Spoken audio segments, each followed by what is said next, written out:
Salut tout le monde, c'est Justice et je présente en quelques minutes les cartes du set 2 de la faction Lyra. On va regarder un petit peu les effets des cartes, comment les cartes peuvent synergiser entre elles et avec quel héros on va vouloir jouer plutôt telle ou telle carte.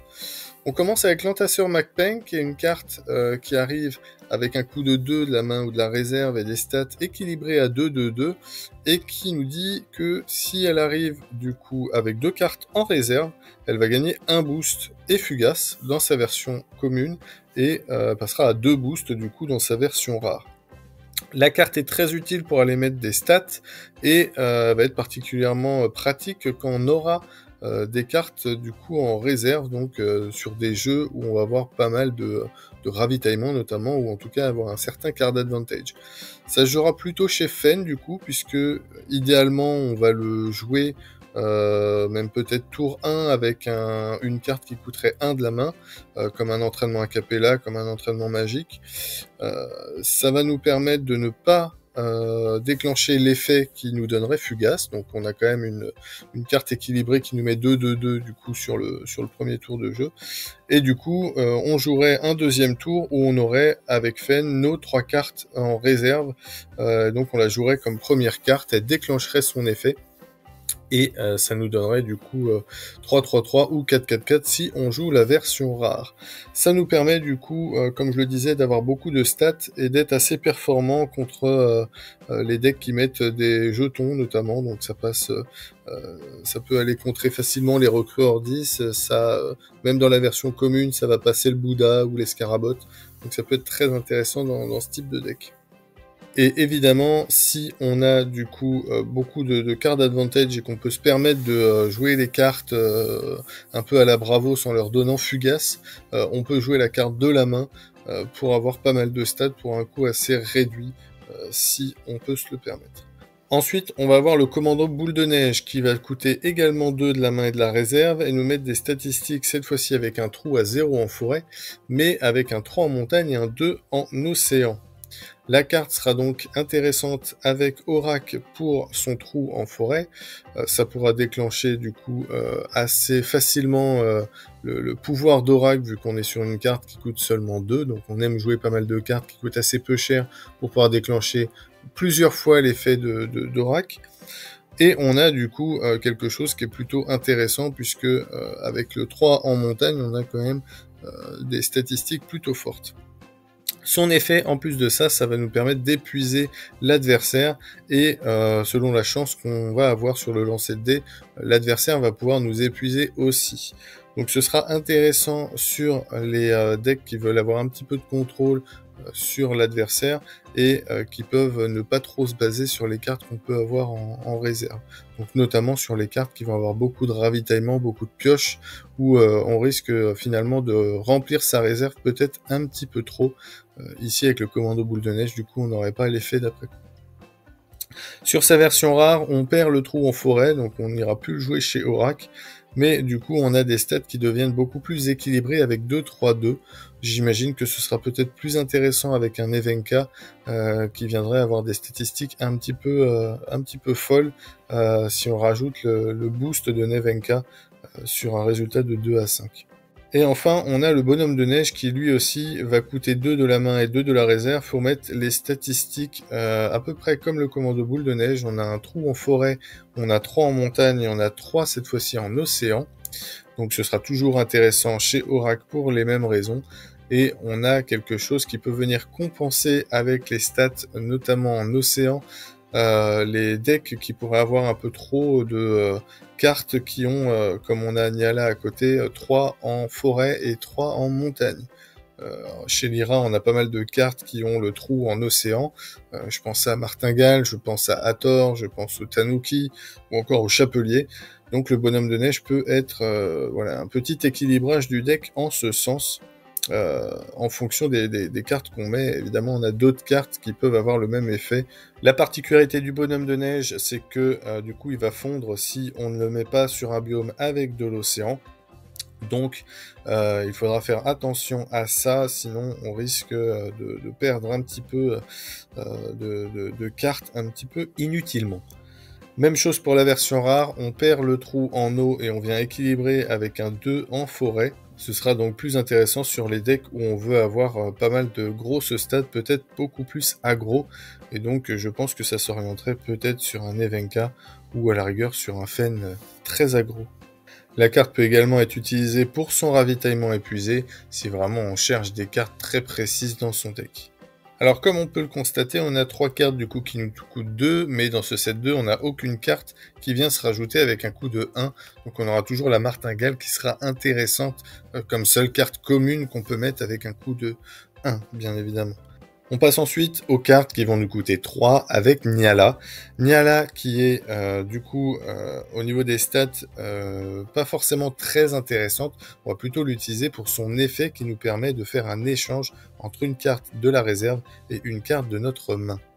Ce sera particulièrement efficace avec un Fen où on va pas choisir les cartes qu'on va garder en main et où peut-être qu'on aura des cartes en réserve qu'on voudra remonter en main. C'est n'importe quelle carte, donc que ce soit un personnage ou un sort. Donc typiquement les cartes qu'on veut remonter au niveau des personnages, ça va être des Tanuki qui vont saboter, ça va être peut-être des uniques qui ont des effets main particuliers, ça peut être un Emdal qui va permettre de faire un effet de AP depuis la main. Ça peut être une Esmeralda si on a besoin de pas mal ravitailler dans son deck. Et au niveau des sorts, ça va être du coup notamment les entraînements magiques. Ça peut être des entraînements a cappella si on veut venir épuiser plusieurs fois l'adversaire. Ou un zoo, tout simplement, pour éviter de le payer 4 depuis la réserve. Et tout ce qu'on va mettre en réserve, ça va être les cartes qui vont avoir des effets de soutien, notamment, qui peuvent être très intéressants. Donc on a pas mal d'effets de soutien qui nous permettent d'ancrer avec le Chapelier et le Kodama. On a aussi tous les effets qui nous permettent de réduire le coût de nos cartes, donc avec la Martingale, avec le Meunier Tudor, avec le Feu Follet qu'on voit juste après. Donc ça, ce sont des cartes qu'on peut aller mettre en réserve si on a pas mal de mana, pour pouvoir aller prendre l'avantage en jouant plus de cartes finalement que notre adversaire. L'intérêt de Nyala dans sa version rare, ça va être de pouvoir avoir en plus un ravitaillement. Donc ça nous permet de la jouer tout simplement le premier tour. Puisque le premier tour, on va ravitailler, on va pouvoir remonter cette carte en main et mettre un petit peu ce qu'on veut en réserve. Et donc pourquoi pas de jouer, si on a mis en réserve je sais pas, une martingale et que derrière on a une autre martingale à jouer, on pourrait très bien jouer, même sur le premier tour, finalement 2 cartes sans avoir trop d'épuisement en comparaison.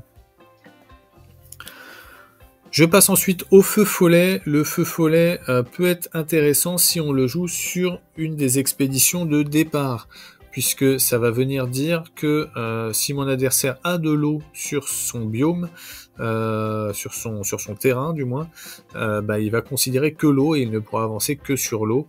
Et donc vu qu'il est en face de mon Feu Follet, il faudra qu'il passe au moins 3 en eau pour pouvoir avancer. Ce sera un peu plus conditionnel quand on sera sur des terrains au milieu, mais comme je le disais, là où ça va être intéressant, c'est sur l'expédition de départ, puisque il va pas trop se poser la question, il va mettre un peu n'importe quoi, et il pourra notamment mettre peut-être un personnage qui n'a pas suffisamment en eau, et donc on peut venir le contrer assez efficacement, et donc peut-être lui faire un 1-0 le tour où on va jouer le Feu Follet comme ça. Ce sera intéressant aussi à jouer du coup depuis la réserve, puisque ça permettra de venir jouer sur les biomes, sur un biome océan, ou de façon plus probable, tout simplement jouer son effet de soutien pour pouvoir réduire le coût de la prochaine carte de 1. L'intérêt de la version rare, ça va être de mettre vraiment une pression si on la joue en première carte du jeu, puisque ça va nous faire un petit peu l'équivalent d'un Cernunnos. On va la payer 3, on va mettre un 4 en océan, là où sur l'expédition de départ, on ne jouera que sur l'océan. Finalement, c'est comme si on avait joué une 4-4-4. Là encore, vu qu'on a en plus un coût de réserve plus élevé que la commune, on va vraiment s'attacher à son effet de soutien si on veut la jouer de la réserve. Je continue avec Nice qui pour le coup va avoir un trou en montagne. Donc une carte que on va pouvoir jouer peut-être chez Aurak si on veut mettre des cartes un peu plus élevées. Et donc peut-être si on joue un Père Noël. Je vais revenir dessus, mais l'effet du Père Noël va être très intéressant quand on va jouer des cartes qui coûtent 3. Maintenant, Nice va être relativement intéressant dans un deck où on va vouloir beaucoup ravitailler. On va lancer un dé, et soit on va ravitailler épuisé. L'épuisement, il pourrait être intéressant si derrière on a le moyen de remonter du coup les cartes épuisées en main. Donc peut-être avec Niala, peut-être avec Hathor, peut-être avec Tour de Passe-Passe. Ce sera aussi intéressant si on se fiche que ce soit épuisé parce qu'on joue avec les cartes épuisées. Je pense notamment à Anansi qui va gagner des boosts en fonction de ça. On a vu l'entasseur Macpeng qui peut déclencher du coup son effet flèche si on a suffisamment de cartes en réserve. Et c'est une carte qui sera peut-être moins intéressante à jouer depuis la réserve dans sa version commune. Donc on peut l'entendre si on joue peut-être des cartes comme la virée endiablée qui va défausser des cartes de la réserve. On a aussi la prison de peinture qui fait un peu la même chose dans le corset. Et si on n'a pas trop ces moyens de l'enlever de la réserve, on va peut-être préférer la version rare où on aura quand même une 3-0-3 pour un coût de 2. Donc ces cartes-là, avec un biome où on a un trou à 0, ce sera intéressant évidemment à jouer chez Aurak, mais ça peut être aussi intéressant dans les decks où on a besoin de 3 statistiques à 0 par exemple. Et évidemment les cartes comme le Feu Follet qui ont 2 statistiques à 0 seront encore plus intéressantes dans ce type de deck. Ensuite, on a du coup Heimdall qui, dans sa version commune, est très équilibré puisqu'il est à 4-4-4 pour un coût de 4 et il nous fait un effet AP, il permet de changer un personnage d'expédition. Donc ça peut être très intéressant si on a suffisamment d'après-vous puisqu'on vient la jouer en dernière carte de son tour et on vient un petit peu renverser la situation et peut-être prendre l'avantage le tour où on la joue. Ce sera assez situationnel, je pense pas qu'on veuille l'avoir en 3 exemplaires dans un deck, sachant qu'en plus de la réserve du coup c'est une carte qui va pas beaucoup nous servir, ce sera une 4-4-4 pour 4, donc ce sera finalement un peu gênant de l'avoir dans sa réserve. Maintenant, il y a pas mal de cartes, comme on l'a dit, qui permettent de renvoyer les cartes en main, et ça peut être très intéressant de la jouer un peu en boucle comme ça pour maîtriser le jeu adverse. Dans sa version rare, on va avoir une statistique plus évoluée en forêt et en océan, puisqu'on passe à 5-0-5. Par contre, évidemment, il y a un 0 en montagne. Donc ça peut prendre sa place dans les decks où on a besoin de 0. Donc je pense notamment aux des decks donc soit où on joue Aurak, soit où on joue notamment la Toundra, où on a besoin d'avoir une stat à 0. Et on a un petit ajout dans son effet qui nous dit qu'on peut aussi cibler un permanent pour le changer d'expédition. Donc on a des permanents qui peuvent être un petit peu embêtants sur le jeu, et si on les change d'expédition, on peut vraiment compliquer la stratégie adverse et vraiment lui mettre en l'air tout son tour. Donc ça peut avoir une surprise très intéressante dans ce style de jeu. Ensuite, donc j'en parlais, le Père Noël qui coûte un peu cher, qui coûte 5 à jouer et qui nous permet du coup en effet main de jouer une autre carte avec un coût baissé de 3. Donc ça nous permet finalement de jouer pour 5 mana l'équivalent de cartes comme si ça coûtait 8 mana. Donc très intéressant si on a pas mal de cartes très fortes finalement à jouer pour un coût de 3. Mais très situationnel puisque l'adversaire va pouvoir en faire autant, donc il va falloir le jouer un tour, on va pas l'avantager, donc soit un tour où on sait qu'il a plus beaucoup de mana à jouer parce qu'il a déjà joué pas mal de mana, soit tout simplement qu'il a plus de cartes à jouer intéressantes, si on voit qu'il a plus rien en main par exemple, ou qu'il a encore de la mana et qu'il a plus qu'une carte à jouer, donc on sait que s'il en profite finalement gratuitement, derrière le reste de mana qui lui restait, il va pas pouvoir l'utiliser. Bref, c'est assez situationnel, mais ça peut être très intéressant dans une typologie de deck très particulier où on va avoir beaucoup de cartes, puisque évidemment jouer des cartes gratuitement, on va s'épuiser aussi relativement rapidement aussi. L'intérêt de la version rare du coup du Père Noël, c'est qu'il sera un peu plus facile à jouer puisqu'il va coûter 4 et donc on aura besoin d'un après-vous de moins on pourra potentiellement voilà, jouer une carte de plus avant de jouer notre Père Noël et de peut-être retourner la situation en embêtant notre adversaire. Je passe ensuite aux sorts. Les sorts, on a du coup le tour de passe-passe dont je parlais, qui nous fait la même chose que Niala, mais dans sa version commune, ça ne remonte que les personnages. Et ça, c'est très important, puisque c'est tout l'intérêt de la version rare, c'est de pouvoir remonter n'importe quelle carte. Alors, la version commune peut se suffire pour un coup de 1, déjà, ça nous fait un très bon après-vous, qui permet de remonter une carte qui va venir embêter l'adversaire. Je pense notamment au Tanuki qui permet de saboter, une carte qu'on aime bien récupérer en main, mais ça peut être aussi du ravitaillement. Je parlais de l'Esmeralda qui permet de ravitailler en effet main, ça permet de remonter des Heimdall du coup qui nous font leur effet AP, ça permet de réactiver du coup des effets qui peuvent être très intéressants depuis la main, et ça permet du coup de mettre là encore une fois en réserve une carte qui va nous permettre d'ancrer, qui va nous permettre de jouer une carte de plus sur notre tour, ou qui va permettre tout simplement de compléter un petit peu la réserve, puisque le tour de passe-passe n'est pas fugace. Donc on enlève une carte de la réserve, on la remplace par une autre, et on vient rajouter ce tour de passe-passe. Donc ça nous fait un après-vous qui remplit de 1 la réserve, ce qui sera très profitable pour aller jouer un Anansi ou un entasseur Macbeng par exemple. La version rare, tout son intérêt, ça va être de pouvoir remonter des sorts notamment, et donc je pense notamment aux Zou, je pense à l'entraînement magique, qui sont des cartes qu'on veut absolument remonter dans la main, qui sont inefficaces depuis la réserve. On passe ensuite à la virée endiablée, qui là aussi est une carte sort qui nous coûte seulement 1, donc ça peut être très intéressant, mais on va pas trop la jouer comme un après-vous, puisque ça va faire gagner 2 boosts à un personnage, donc c'est plutôt une carte qu'on vient utiliser en fin de tour pour prendre un avantage, pour renverser une situation sur une expédition, et notamment sur les decks où on aurait une réserve qui se remplit un peu trop vite.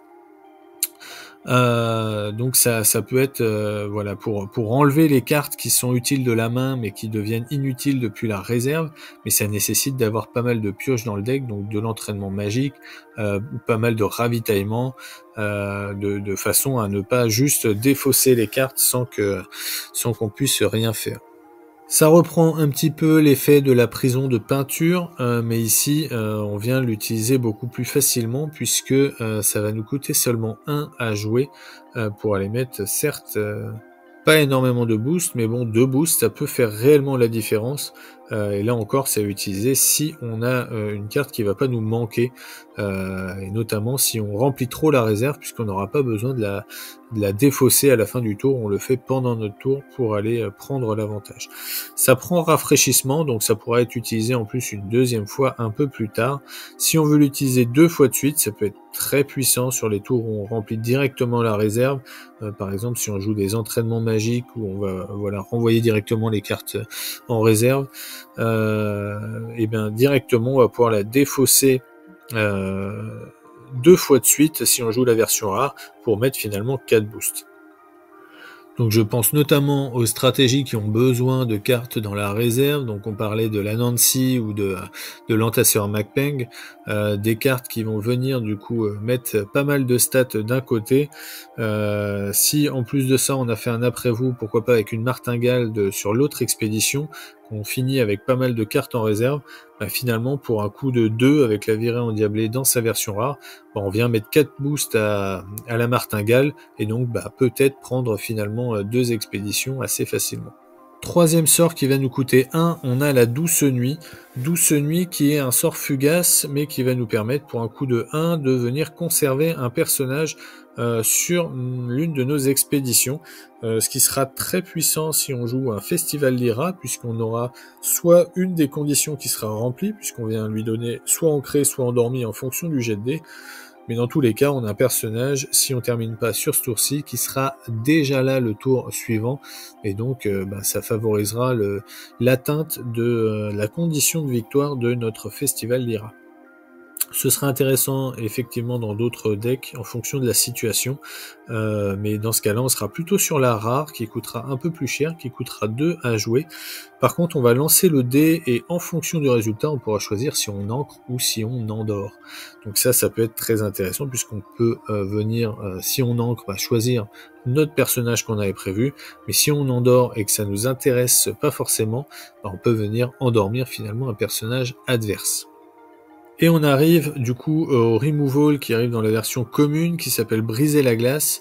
Une carte qui sera très intéressante si on joue un deck avec pas mal de statistiques à 0, puisque là on va avoir un removal qui va nous coûter 2 et qui va pouvoir du coup renvoyer un personnage en réserve et l'épuiser. Donc ce qui veut dire que finalement l'adversaire pourra pas le rejouer ce tour-ci, il devra attendre et logiquement il va peut-être encombrer sa réserve, il devra défausser certaines cartes à la fin de son tour.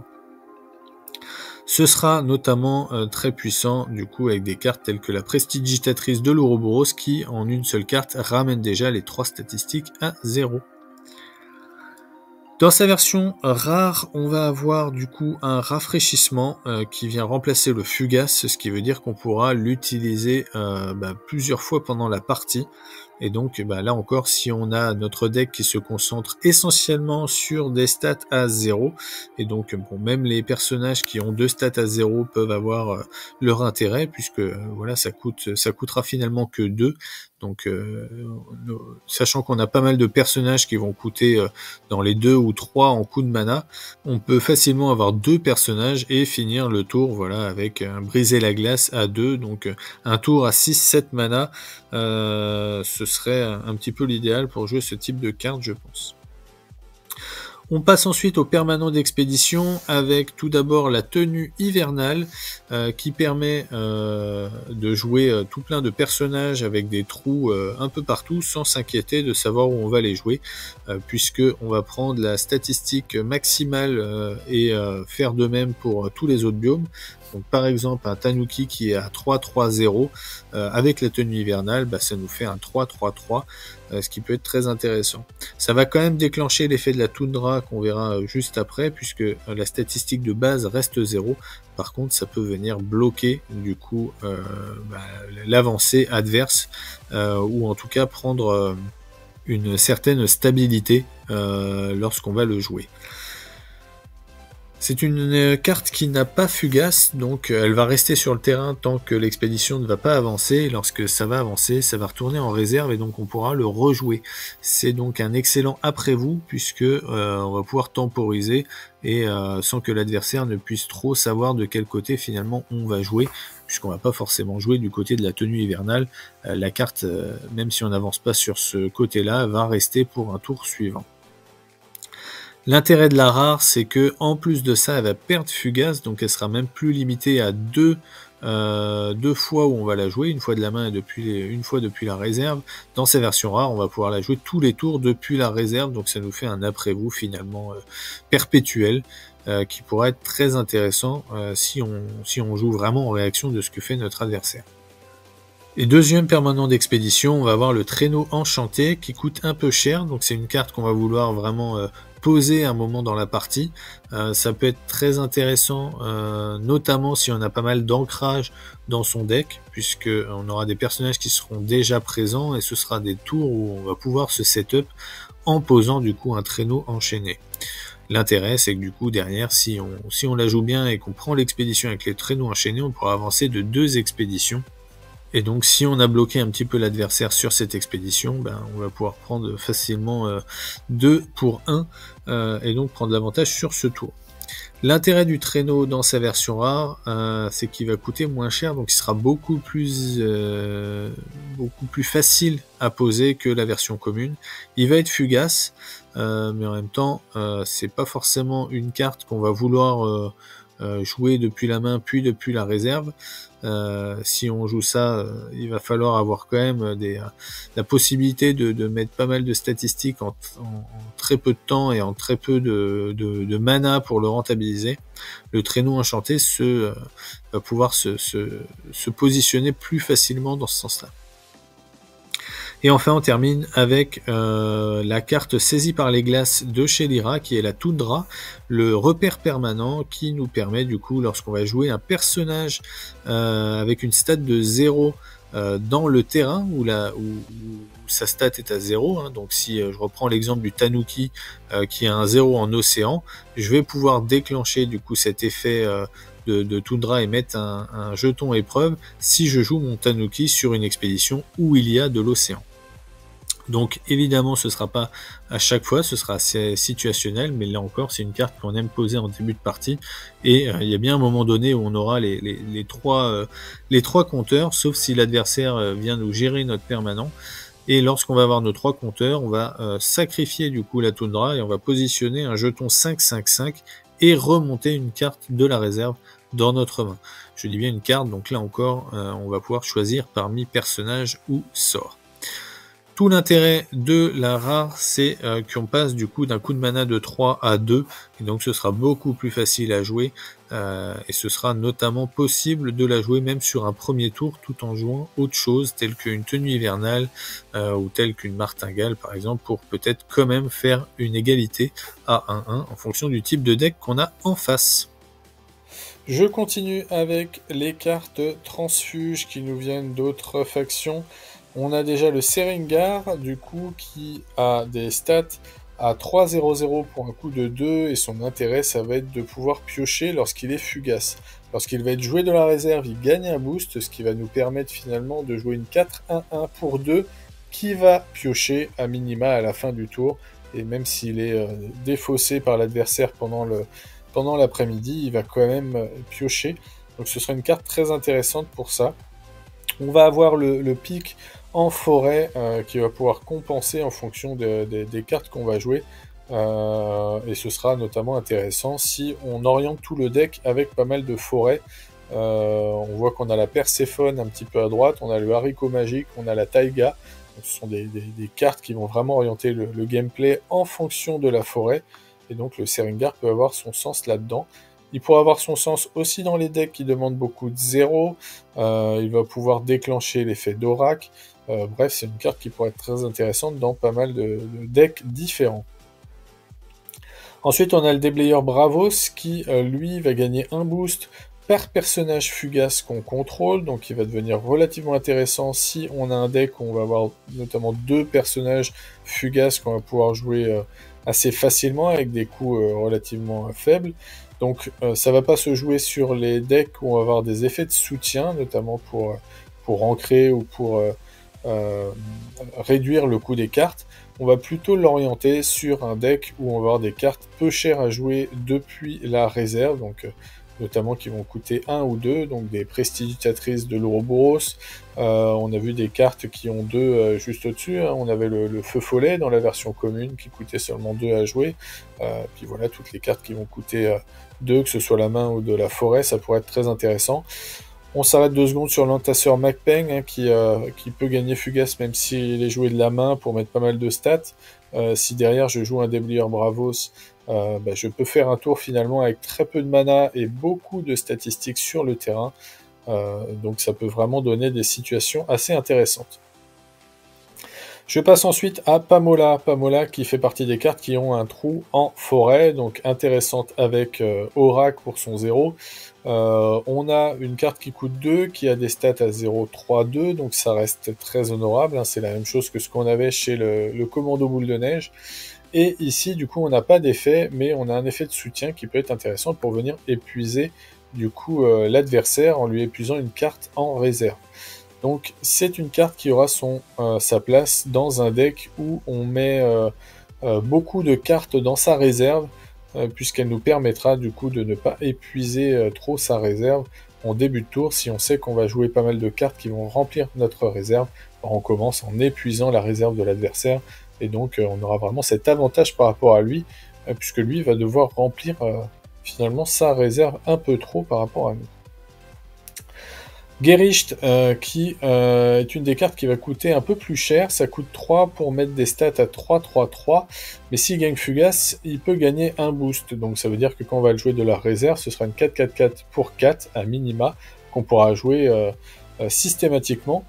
Donc ça coûte un peu cher, donc il va falloir mettre pas mal d'effets après vous avant de pouvoir la jouer, mais ça permet de ne pas s'épuiser notamment. Et on a un petit combo qui peut être intéressant avec l'entraînement a cappella, qui coûte seulement 1 et qui donne Fugace. Généralement, c'est quand même beaucoup plus intéressant d'aller jouer un entraînement a cappella sur un personnage adverse, mais il s'avère que on l'utilise quand même de temps en temps juste pour faire un après-vous. Mais ici, on aura finalement un après-vous qui, si on a joué un Gericht, nous permettrait quand même de mettre un boost sur Gericht. Une action, je pense, qui peut vraiment être utile, mais seulement si on est sur des tours où on a peut-être 9 ou 10 mana, donc très très très situationnel. Ensuite, on a Perséphone, qui est une carte qui est relativement excellente dans sa version rare, puisque ça vient dire à l'adversaire et à nous-mêmes qu'on ne joue que sur la forêt. Donc on est sur quand même une stratégie qui est différente de ce qu'on avait avec le feu follet, hein, qui est juste au-dessus. Le feu follet, on a la condition que l'adversaire soit dans l'océan pour venir l'embêter. Ici, on va l'embêter quel que soit le biome sur lequel il est.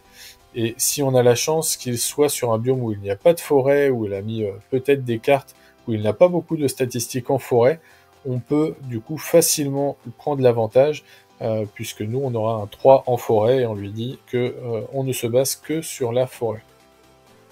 Une carte qui est d'autant plus intéressante que son effet sera actif quand ça va être joué de la main et depuis la réserve, et ça coûtera seulement 2 à jouer en plus depuis la réserve. Ensuite, on a le Veilleur Ordis, qui est une carte qui coûte un peu cher par rapport à ses stats, mais qui va s'orienter dans une stratégie tout autre, une stratégie qui demande d'endormir nos personnages. Puisque s'il gagne endormir, vu que c'est un veilleur, eh ben, il va gagner ancré à la place, il ne dort jamais. Donc une carte qui pourrait être très intéressante couplée avec la douce nuit. On a vu que c'était une carte qui coûtait 1, qui permet soit d'ancrer, soit d'endormir. Et ben là, du coup, avec le Veilleur Ordis, ça ancre dans tous les cas. Donc c'est une carte qu'on pourra garder plusieurs tours comme ça sur notre jeu, qui pourra être très intéressante, notamment si on a des cartes qui permettent de booster les personnages, par exemple, où on a vu la virée endiablée qui permet aussi de donner 2 boosts pour un coût relativement faible. On va avoir l'hypothermie, une carte qui va permettre également d'endormir, donc pour un coût de 1, bah, finalement on vient ancrer notre Veilleur Ordis, on va venir embêter l'adversaire en venant lui faire également endormir une de ses cartes. Donc s'il endort en plus quelqu'un qui est en face du Veilleur Ordis, et ben le tour d'après, on aura là encore les 2 personnages en face à face. Une carte qui sera très intéressante également si on la joue avec le Festival Lyra, puisque non seulement on vient donner une de nos conditions, ou à minima on vient conserver un de nos personnages pour le tour suivant, et en plus de ça on vient ralentir l'adversaire, puisque avec le festival il est assez probable qu'il y ait plusieurs tours où il réussisse à prendre 2 expéditions, donc à avancer assez vite. Nous l'intérêt du festival ça va être de le ralentir pour pouvoir avoir suffisamment de mana pour avoir tous nos effets et pouvoir déclencher l'effet du festival avec suffisamment de personnages et du coup les 3 conditions. L'hypothermie permet aussi du coup de ralentir l'adversaire en lui endormant un des personnages et donc probablement en ne faisant avancer que d'un côté. Le cri de ralliement qui lui aussi va synergiser avec les cartes qui nous donnent endormi, puisque si je viens endormir un personnage par exemple avec l'hypothermie, je joue un cri de ralliement et je le réveille en lui donnant ancré.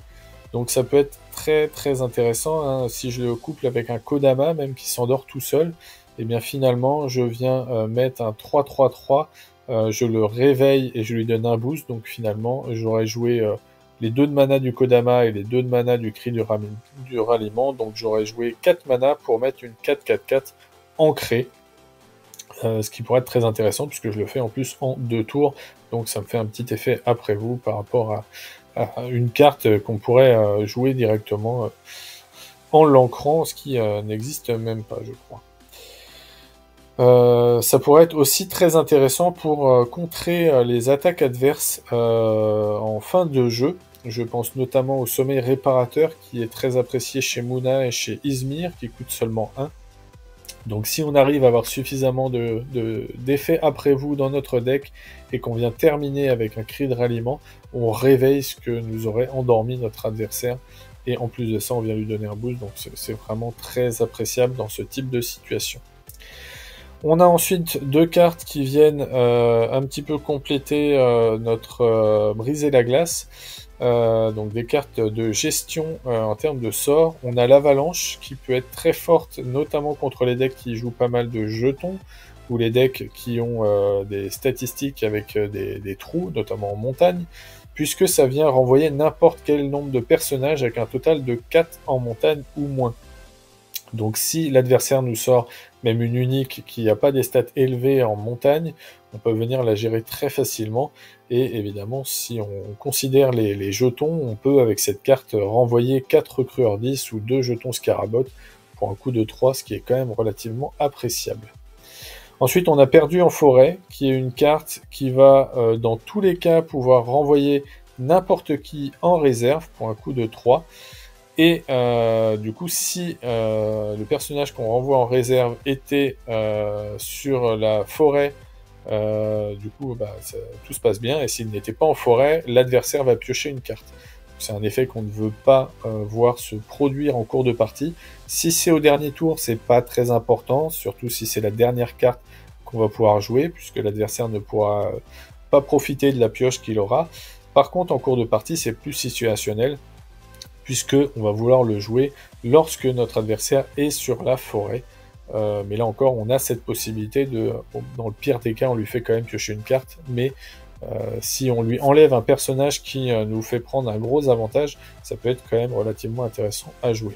Ça reste aussi polyvalent du fait que ça peut permettre aussi de défausser un permanent, donc ça peut venir remplacer un cocon d'étoffe si on a la place de la mettre dans la version rare. Ce sera d'autant plus efficace si on le joue avec une stratégie forêt. Donc je parlais notamment de Perséphone qui donne la forêt sur l'expédition adverse. On a le haricot qu'on voit ici qui nous fait le même effet que la Perséphone. Donc dans ce type de deck où on joue vraiment un Lyra forêt, le perdu en forêt peut avoir tout son sens. Enfin, dernier sort qui arrive dans les transfuges, c'est la Nova hivernale qui nous vient de chez Izmir, qui est plus difficile à positionner puisque ça va nous coûter 8 de mana, mais ça peut être intéressant pour contrer les decks qui commencent leur tour avec déjà des personnages qui étaient ancrés, donc on peut venir les faire sacrifier par notre adversaire.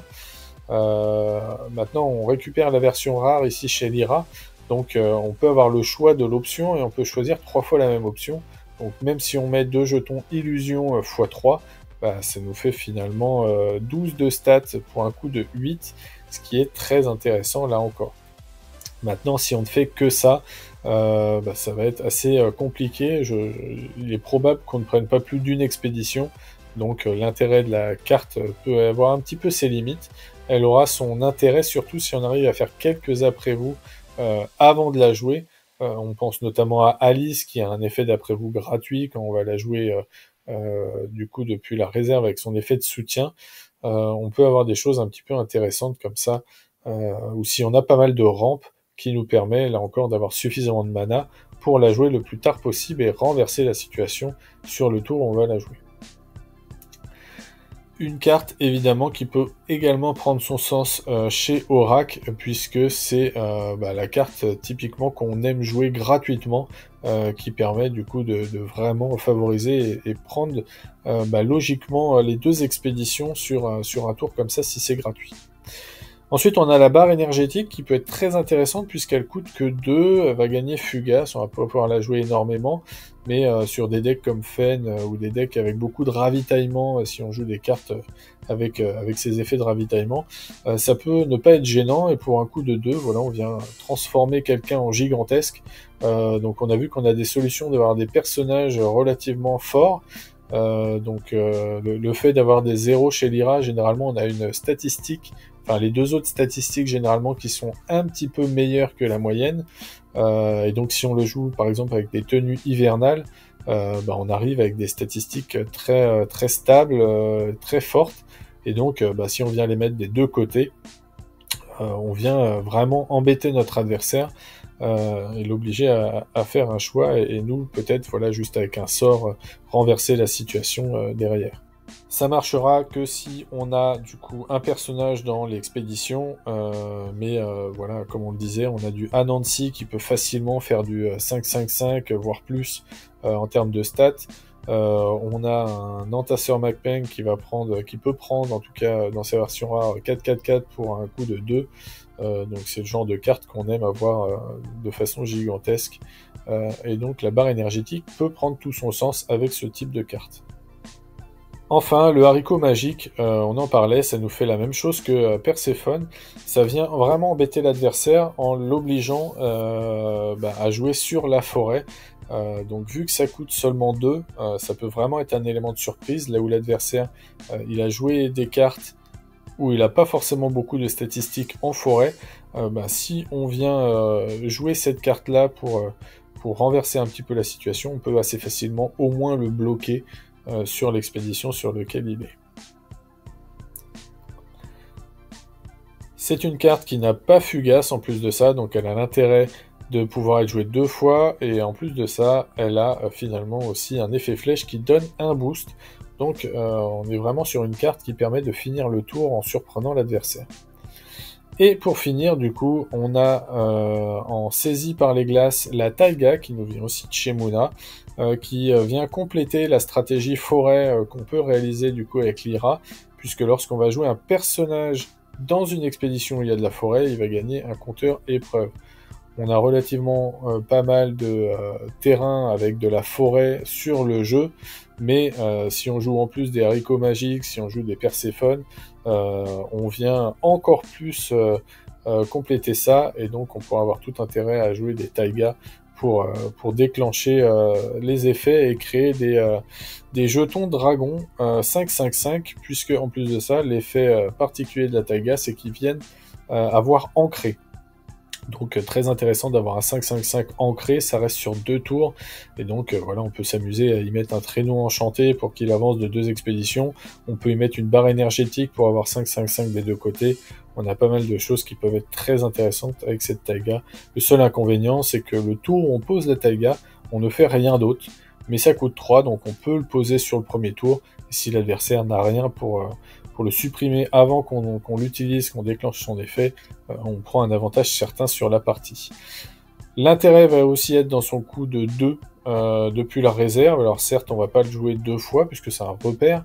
Par contre, s'il est ravitaillé, donc ça aura tout son sens. Donc les decks qui permettent de ravitailler pas mal avec, voilà, on a parlé d'Esmeralda, on a parlé du commando, non pas du commando boule de neige de Nice, ou tout simplement si on joue Fen et qu'on a pas mal de ravitaillement, on aura tout intérêt à jouer cette carte. Voilà, on a fait la revue de toutes les cartes du set 2 et regardez un petit peu la synergie qu'on peut avoir entre les cartes.